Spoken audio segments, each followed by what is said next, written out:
Samma Sambuddhi. Samma Sambuddhi. Samma Sambuddhi.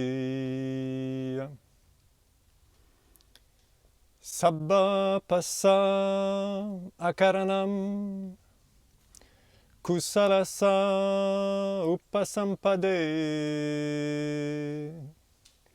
satchitta pariyuda panam etam buddhana sasanam.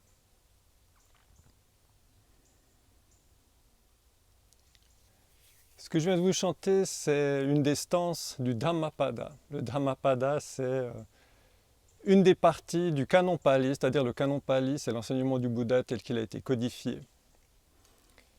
Alors c'est extrêmement vaste, hein, c'est toute une bibliothèque de sermons et d'anecdotes et d'histoires qui sont racontées dans le canon Pali. Et le Dhammapada, c'est une partie qui est très poétique, que tous les bouddhistes connaissent, et qui fait une sorte qui est au cœur en fait de l'enseignement du Bouddha et qui est respecté par toutes les doctrines bouddhistes, par toutes les écoles. Et ce fameux Gatha, alors le Gatha c'est une stance, donc c'est un poème, numéro 183. Et oui, le fameux 183 résume l'enseignement du Bouddha en 4 phrases.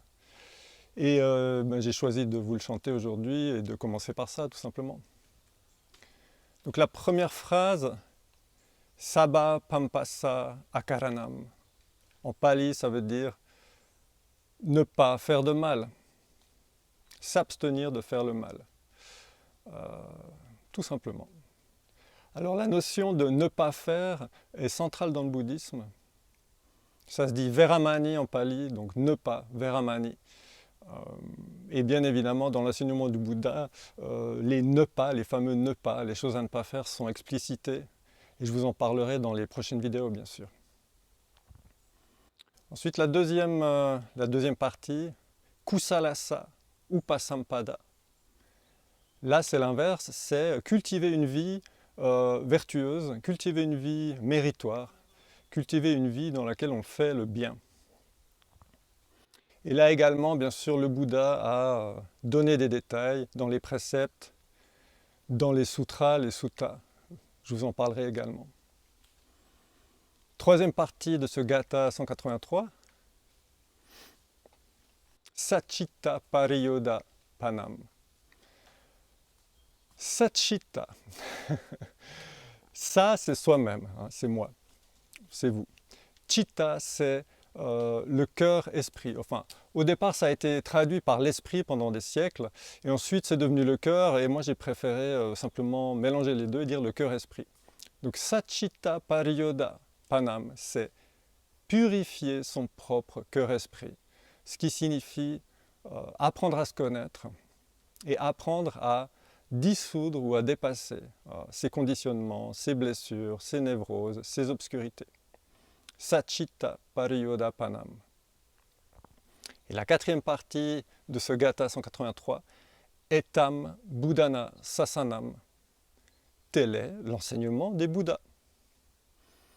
Donc ces 3 parties, plus la phrase finale qui dit simplement que c'est l'enseignement des Bouddhas, correspondent aux 3 grandes thématiques du bouddhisme historique.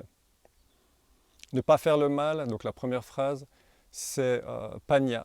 Panya, c'est la sagesse. La deuxième phrase, cultiver une vie de mérite, cultiver une vie vertueuse, c'est l'éthique de vie. Shila en pali.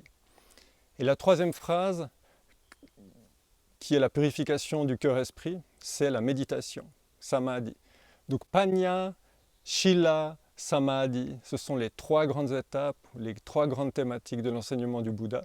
Et cet enseignement du Bouddha, on l'appelle le Dhamma en pali ou le Dharma en sanskrit. Alors il y a une différence entre le Dhamma et le bouddhisme, bien sûr, parce que l'enseignement du Bouddha, c'est le Dhamma. Et ensuite, le bouddhisme, c'est ce qu'on en a fait à travers les différentes écoles, à travers les âges. Mais si vous voulez vraiment comprendre ce qu'a apporté le Bouddha, et je pense que ce qu'il a apporté, c'est absolument énorme pour l'humanité, Il faut s'intéresser au Dhamma, il faut s'intéresser au Dharma qui est le centre, qui est le cœur de son enseignement. Donc pour résumer, Panya, la sagesse, Shila, l'éthique de vie, Samadhi, la méditation. Tel est l'enseignement des Bouddhas et tel est l'enseignement du Bouddha. Et dans les prochaines vidéos, je vous expliquerai en détail ces différentes étapes et la manière dont elles forment le Dhamma, qui est une roue. Au final, c'est une roue circulaire, quoi, qui ne cesse de tourner et par laquelle on passe tous les jours, tous les ans, toutes les vies.